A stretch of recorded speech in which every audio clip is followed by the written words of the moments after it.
Welcome back to Xylem learning. ഇതാണ് നമ്മുടെ 40-25 mark നിങ്ങൾക്ക് ഉറപ്പിച്ച് തരാനുള്ള പാർട്ട് 2-ലെ ഏറ്റവും ഇമ്പോർട്ടൻറ്റ് ക്വസ്റ്റ്യൻസ് ഡിസ്കസ് ചെയ്യാനാണ് വന്നിട്ടുള്ളത്. നമ്മുടെ റീപ്രൊഡക്ഷനും അതുപോലെ ബിഹൈൻഡ് ബോഡി മൂവ്മെന്റ് ചാപ്റ്ററിൽ വളരെ സ്പെസിഫിക് ആയിട്ട് നിങ്ങൾ പഠിക്കേണ്ട ക്വസ്റ്റ്യൻസ് ആണ്. സോ ഫസ്റ്റ് ക്വസ്റ്റ്യനിലേക്ക് വേഗം പോകാം. Correct underline part and rewrite the statement ആണ്. അപ്പോൾ ഇവിടെ തെറ്റുണ്ടെങ്കിൽ നമ്മൾ തിരുത്തി എഴുതണം. Fusion of the sperm with ovum takes place in oviduct, അത് ശരിയാണ് അല്ലേ? സോ നമുക്കത് കറക്റ്റ് ആണ്, മാറ്റേണ്ട ആവശ്യം വരുന്നില്ല. സെക്കൻഡ് ക്വസ്റ്റ്യൻ നോക്കാം. Morula grows attached on the lining called endometrium. Endometrium അടുത്തോട് പറ്റിപ്പിടിച്ച് വരുന്നത് മോറുലയാണോ? അല്ല, ബ്ലാസ്റ്റോസിസ്റ്റ് ആണ്. So blastocyst grew attached to the lining of called endometrium. മൂന്നാമത്തേത് zygote is formed inside the ovary. Zygote ഓവറിയിലാണ് ഉണ്ടാവുന്നത്? അല്ല, അതെവിടെയാണ്? ഫോംഡ് ഇൻസൈഡ് ഒവിഡക്റ്റ്, അണ്ടവാഹിയിൽ വെച്ചിട്ടാണ് ഫെർട്ടിലൈസേഷൻ നടന്ന് സൈഗോട്ട് അല്ലെങ്കിൽ സിക്താൻഡ് രൂപപ്പെടുന്നത്. Sperms reach the uterus to oviduct, അപ്പൊ അതും ശരിയാണ്. സോ ബാക്കി രണ്ടെണ്ണം നമ്മൾ കറക്റ്റ് ആക്കിയിട്ട് എഴുതിയാൽ മതി. അടുത്തത് which characteristic feature is not basis for the biological differentiation male and female sex. ആൺകുട്ടി പെണ്ണ് എന്ന രീതിയിൽ ലിംഗ വ്യത്യാസം നമുക്ക് തിരിച്ചറിയാൻ ആവശ്യമില്ലാത്ത ഘടകമാണ് ചോദിച്ചത്. ഹോർമോണും ക്രോമസോമും അതുപോലെ എക്സ്റ്റേണൽ ഫിസിക്കൽ ഫീച്ചേഴ്സ് ഒക്കെ നമുക്ക് തിരിച്ചറിയാൻ സഹായിക്കുന്നതാണ്. എന്നാൽ എൻസൈംസോ രണ്ടാൾക്കും കോമൺ തന്നെയാണ്, അതൊരു ഫീച്ചർ ആയിട്ട് നമുക്ക് പറയണ്ട. Observe the illustration and answer the question. How does part label does X formed? What are the functions performed by Y? Explain the role of amniotic fluid in the growth of fetus. X എന്താണ് നമുക്കറിയാം, പ്ലാസന്റ് ആണ്. Y എന്ന് പറയുന്നത് നമ്മുടെ umbilical code അല്ലെ, പൊക്കൽ കൊടിയാണ്. And ഇവിടെ നിങ്ങൾക്ക് amniotic ദ്രവം അമ്നിയോന്റെ ഉള്ളിൽ കാണാൻ പറ്റും. ഓരോന്നിനും ഫംഗ്ഷൻ ആണ് ഇവിടെ നിങ്ങൾ പഠിച്ചു വെക്കേണ്ടത്. എക്സിന്റെ ഫംഗ്ഷൻ നമുക്കറിയാം അല്ലെ, ഓക്സിജൻ ന്യൂട്രിയൻസ് കൊണ്ടുപോകുന്നത്, അത് കൊണ്ടെത്തിക്കുന്ന ഭാഗമാണ് നമ്മുടെ Y umbilical cord. So to transport oxygen and nutrients to the body of foetus, remove waste. ഓക്സിജനും പോഷകങ്ങളും ഗർഭസ്ഥ ശിശുവിന്റെ ശരീരത്തിൽ എത്തുകയും മാലിന്യങ്ങളെ നീക്കം ചെയ്യുക എന്നുള്ളതാണ് പൊക്കിൾ കൊടി ചെയ്യുന്ന ധർമ്മം. അമ്നിയോട്ടിക് ഫംഗ്ഷൻ, അമ്നിയോട്ടിക് ഫ്ലൂയിഡിന്റെ ധർമ്മമാണ് അടുത്ത ചോദിച്ചിട്ടുള്ളത്. അമ്നിയോട്ടിക് ഫ്ലൂയിഡ് എന്താ ചെയ്യുന്നത്? Prevent dehydration of foetus, protect from external shock. ഗർഭസ്ഥ ശിശുവിന്റെ നിർജ്ജലീകരണം തടയുന്നു, ബാഹ്യശ്രദ്ധങ്ങളിൽ നിന്നും സംരക്ഷിക്കുന്നു. അപ്പം ഡ്രൈ ആവാതെ അവരെ പ്രോപ്പറായിട്ട് സംരക്ഷിക്കാൻ സഹായിക്കുന്ന ആരാണ്? അമ്നിയോട്ടിക് ഫ്ലൂയിഡ് ആണ്. അടുത്തത് the different stages of progressive development of a fetus is given. Arrange them appropriately and complete the table. അപ്പം നമ്മൾ എന്ത് ചെയ്യണം? പ്രോപ്പറായിട്ട് ഇതിനെ എന്ത് ചെയ്യണം? മെയിൻ ചെയ്ത് ഓരോന്നിലേക്ക് ഓർഡർ ചെയ്ത് വെക്കുകയാണ് ചെയ്യേണ്ടത്. First trimester, second trimester, third trimester ആണ്. അപ്പം ഇവിടെ നോക്കിക്കേ, ഫസ്റ്റ് ട്രൈമസ്റ്ററിലെ പ്രത്യേകതയാണ് ഹാർട്ട് ബീറ്റ് ബിഗിൻ ചെയ്യുന്നത്, ലിംസ്, ഫിംഗേഴ്സ്, ടോസ് വരുന്നുണ്ട്, സെക്സ് ഓർഗൻസും ഓർഗൻ സിസ്റ്റവും രൂപപ്പെടുന്നുണ്ട്. ഇനി രണ്ടാം ത്രൈമാസം 4 to 6 നമ്മൾ വരുമ്പോൾ തലമുടിയുടെ ശരീര രോമങ്ങളുടെ വളർച്ച, ഗർഭസ്ഥ ശിശുവിന്റെ ചലനം നമുക്ക് കാണാൻ പറ്റും. അതുപോലെ തന്നെ കൺപോളകൾ തുറക്കുന്നു, കൺപീലികൾ രൂപപ്പെടുന്നു. ഇനി മൂന്നാം ത്രൈമാസം, തേർഡ് ട്രൈമസ്റ്ററിലേക്ക് വരുമ്പോഴോ ശ്വാസകോശം വരെ ലങ്സ് കംപ്ലീറ്റ് ഗ്രോത്ത് എത്തുന്നു, ബോഡീന്റെ സൈസ് ഇൻക്രീസ് ചെയ്യുന്നു, ഗെയിനിങ് ഓഫ് ബോഡി വെയിറ്റ്, ശരീരത്തിന്റെ ആ ഒരു കനമൊക്കെ വർദ്ധിക്കുന്നത് നമുക്ക് കാണാൻ പറ്റും. അപ്പൊ 3 ട്രൈമസ്റ്ററിൽ നടക്കുന്ന വ്യത്യാസം എന്താണെന്ന് പഠിച്ചു വെക്കണം. ഈ ഡയഗ്രം ഇമ്പോർട്ടന്റ് ആണ് കേട്ടോ, മാർക്ക് ചെയ്തു വെച്ചോ, വളരെ ഇമ്പോർട്ടന്റ് ആയിട്ടുള്ള ക്വസ്റ്റ്യൻ ആണ്. Okay, very good. യെസ്, അപ്പം 3 ഇമ്പോർട്ടൻ്റ് ആണ്, മാർക്ക് ചെയ്ത് വെക്കണം. ഡയഗ്രാം പ്രീവിയസ് ഇയറിൽ നമുക്ക് പറയുന്ന ക്വസ്റ്റ്യൻസിൽ വരുന്ന ഒരു ഭാഗമാണ് റീപ്രൊഡക്റ്റീവ് ചാപ്റ്റർ എന്ന് പറഞ്ഞത്. പക്ഷെ ഇപ്പം അതിൻ്റെ ഫുൾ ഭാഗവും മാറ്റി റീപ്രൊഡക്റ്റീവ് ഹെൽത്ത് ആക്കിയിട്ടുണ്ട്.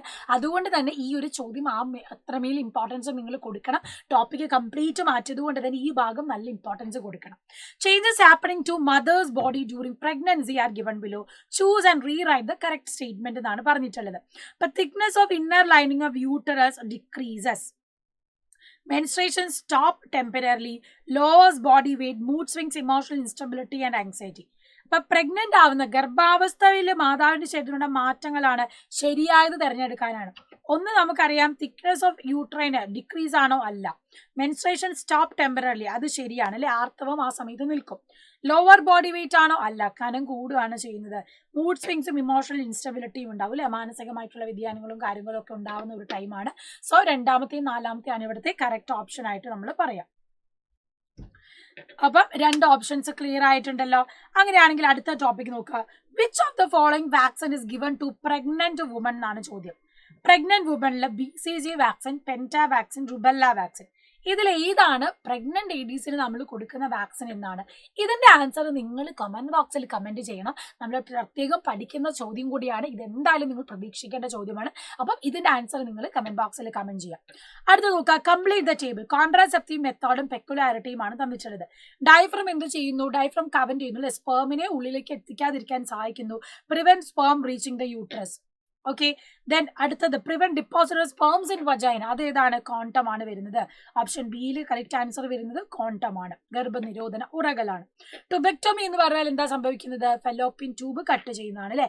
Cutting or tying oviduct passage of ovum is block. അണ്ടവാഹിയെ മുറിച്ചോ കെട്ടിവെച്ചോ അണ്ടത്തിന്റെ സഞ്ചാരപാത തടയുന്നു. Then interrupt ovulation. ഓവുലേഷനെ പ്രിവെന്റ് ചെയ്യുന്നതാണ് എന്ത്? ഓറൽ കോൺട്രാസെപ്റ്റീവ് പിൽസ്, ഹോർമോൺ ഗുളികകൾ.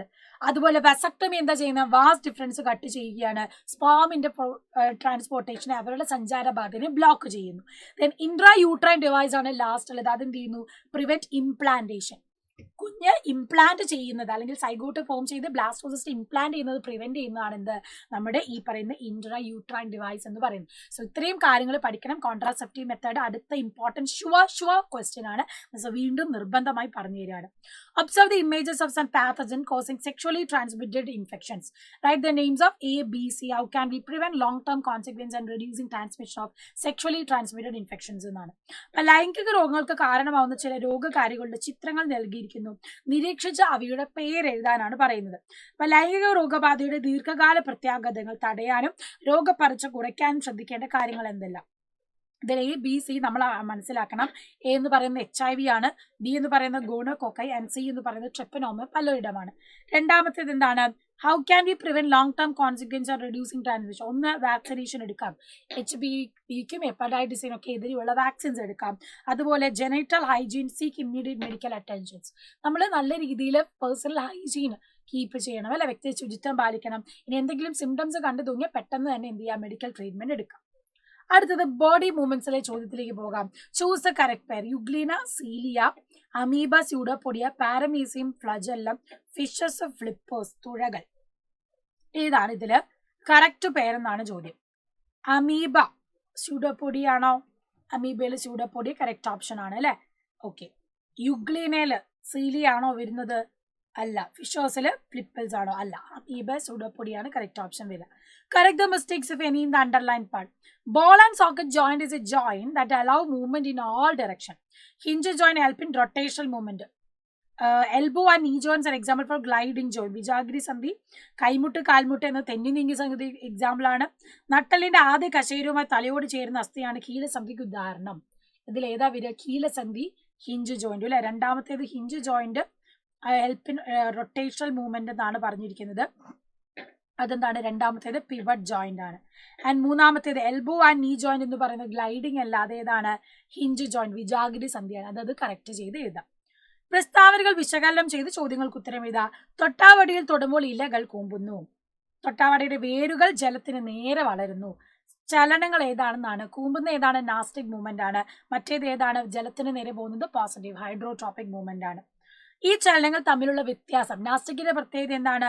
അവർക്ക് പ്രത്യേക ഡയറക്ഷനോ സ്റ്റിമുലസോ ഒന്നുമില്ല. എന്നാൽ ട്രോപ്പിക്കൽ മൂവ്മെന്റ് എന്ന് പറഞ്ഞാൽ അവർ ഡയറക്ഷന് നേരെ, ഒരു ഉദ്ദീപനത്തിന് നേരെയാണ് ചലിക്കുക. Observe the illustration and answer the question given below. Protein filament രണ്ടെണ്ണം തന്നിട്ടുണ്ട്. ഏതൊക്കെയാണ്? ആക്ടിനും മയോസിനുമാണ്. A actin and B myosin ആണ്. ഇവയുടെ പ്രവർത്തനം ശരീരഭാഗങ്ങളുടെ ചലനം സഹായിക്കുന്നത് എങ്ങനെയെന്നാണ്. നമുക്കറിയാം A, B ആക്ടിൻ ആയിക്കോട്ടെ മയോസിൻ ആയിക്കോട്ടെ ഇവരെന്ത് ചെയ്യുന്നു? കോൺട്രാക്ട് ചെയ്യുകയും റിലാക്സ് ചെയ്യുകയും ചെയ്യും. അതിനനുസരിച്ചാണ് നമുക്ക് മൂവ്മെന്റ് പോസിബിൾ ആവുന്നത്. അപ്പം ആക്ടിനും മയോസിനും കോൺട്രാക്ട് റിലാക്സ് ചെയ്യുന്നതിന്റെ ഭാഗമായിട്ടാണ് നമുക്ക് ചലിക്കാൻ കഴിയുന്നത്. Analyze the description given in the box and answer the question. Bonds provide structure, support and protection to body. Each bond is covered by a membrane called a dash. Bond growth and repair are carried out by dash. Okay, ആദ്യത്തെ നോക്കാം. Each bond is covered by a membrane. അസ്ഥികളെ cover ചെയ്യുന്ന മെംബ്രെയിനെ നമ്മൾ പറയുന്നതാണ് periosteum. Periosteum. Bone growth and repair. അസ്ഥിനെ ഗ്രോത്തിന്, വളർച്ചയ്ക്കൊക്കെ സഹായിക്കുന്ന സെല്ലുകൾ ഏതാണ്? ഓസ്റ്റിയോബ്ലാസ്റ്റ് സെല്ലുകളാണ്. Then C and D are minerals. ഏതൊക്കെയാണ്? കാൽഷ്യവും ഫോസ്ഫേറ്റുമാണ് അസ്ഥികൾക്ക് വളരാൻ ആവശ്യമായിട്ടുള്ള മിനറൽസ് എന്ന് പറയുന്നത്. ഓക്കെ, അത് ഫില്ല് ചെയ്ത് എഴുതിയാൽ മതി. They deposit minerals in the bonds, make them strong and firm. Arrange the column B and C suitable in accordance with column A. Endoskeleton തന്നിട്ടുണ്ട്. എൻഡോസ്കെലട്ടൺ എന്ന് പറഞ്ഞാൽ എന്താണ്? Include cartilage and bones. Exoskeleton calcium carbonate കൈറ്റിനുമാണ് വരുന്നത്. Hydroskeleton fluid filled chambers ആണ്. Okay, അത് clear ആയിട്ടുണ്ട്. ബാക്കി നോക്കാം. ഹൈഡ്രോസ്കെലട്ടന്റെ എക്സാമ്പിൾ വരുന്നതാണ് എർത്ത് വേം. എക്സോസ്കെലട്ടന്റെ എക്സാമ്പിൾ വരുന്നതാണ് crabs. Then include cartilage and bones ആണ് ഹ്യൂമൻ എന്ന് പറയുന്നത്. Okay, yes. അപ്പൊ ഇതുപോലെ പ്രോപ്പർ ആയിട്ട് എന്ത് ചെയ്യുക, മാച്ച് ചെയ്താൽ മതി. അപ്പം എപ്പോഴും പഠിച്ചു വെക്കുന്നതാണ് എൻഡോസ്കെലട്ടൺ, എക്സോസ്കെലട്ടൺ, ഹൈഡ്രോസ്കെലട്ടൺ. ഇതിൽ നിന്നൊരു ഷുവർ ക്വസ്റ്റ്യൻ വരാൻ നിങ്ങൾ പ്രതീക്ഷിച്ചോളാം. മാച്ച് ദ ഫോളോയിങ് ആയിട്ടോ അല്ലെങ്കിൽ ഇല്ലസ്ട്രേഷൻ തന്ന് ഫില്ല് ചെയ്യണം. ഇതുപോലെ മാച്ച് ചോദിക്കാം, ഫിൽ ഇൻ ദ ബ്ലാങ്ക് ചോദിക്കാം. സോ അതിൽ നിന്നൊരു ക്വസ്റ്റ്യൻ ഉറപ്പായിട്ട് പ്രതീക്ഷിക്കണം. ഓക്കെ, ബാക്കി ഡിസീസ്, സിംറ്റംസ്, കോസസ് തന്നിട്ടുണ്ട്. ഇതുപോലെ ഫില്ല് ചെയ്യാൻ ചോദിക്കും, പഠിച്ചു വെച്ചോളാം. ഓസ്റ്റിയോപൊറോസിസ് ആണ് എന്ത് ചെയ്യുന്നത്, അസ്ഥികളിൽ സുഷിരങ്ങൾ, പോൾസ് വരുന്നത്. സിംറ്റം എന്താ? Deficiency of protein, calcium and vitamin. അതാണ് അതിന്റെ കോസ്, കാരണം എന്ന് പറയുന്നത്. ഉളുക്ക് അല്ലെങ്കിൽ സ്പ്രെയിൻ എന്ന് പറഞ്ഞാൽ എന്താണ്? നമ്മുടെ ഈ ഒരു പെയിൻ, സ്വെല്ലിംഗ്, ബ്രൂസസ് വരുന്നതാണ്. സ്ട്രെച്ചിങ് ഓർ കാരണം ലിഗമെന്റ് ബ്രേക്ക് ചെയ്യുന്നതാണ്. അടുത്തത് പറഞ്ഞിട്ടുള്ളത് ഏതാ? പേശികൾ, പ്രതിരോധ വ്യവസ്ഥ സൈനോവിയൽ ദ്രവത്തെ നശിപ്പിക്കുന്നു. അതാണ് നമ്മൾ പഠിക്കുന്ന rheumatoid arthritis. Severe pain and swelling ഉണ്ടാകും. ആൻഡ് ലാസ്റ്റ്, പേശികൾ ദുർബലമാവുന്നതാണ് എന്ത്? Muscular dystrophy. ചേഞ്ച് ഒക്കെ ജീൻസിൽ ചേഞ്ച് വരുന്നത്, ജനറ്റിക് ചേഞ്ച് കാരണമാണ് മസ്കുലാർ ഡിസ്ട്രോഫി വരുന്നത്. പേശി ക്ഷയം ഉണ്ടാവുന്നതാണ്. സോ ഈ 2 ചാപ്റ്ററിലെ മോസ്റ്റ് ഇമ്പോർട്ടൻറ്റ് ക്വസ്റ്റ്യൻസ് നമ്മൾ ഡിസ്കസ് ചെയ്തുകൊണ്ട് കംപ്ലീറ്റ് ആയിട്ട് കാണുക, പഠിക്കുക. So see you soon in the live.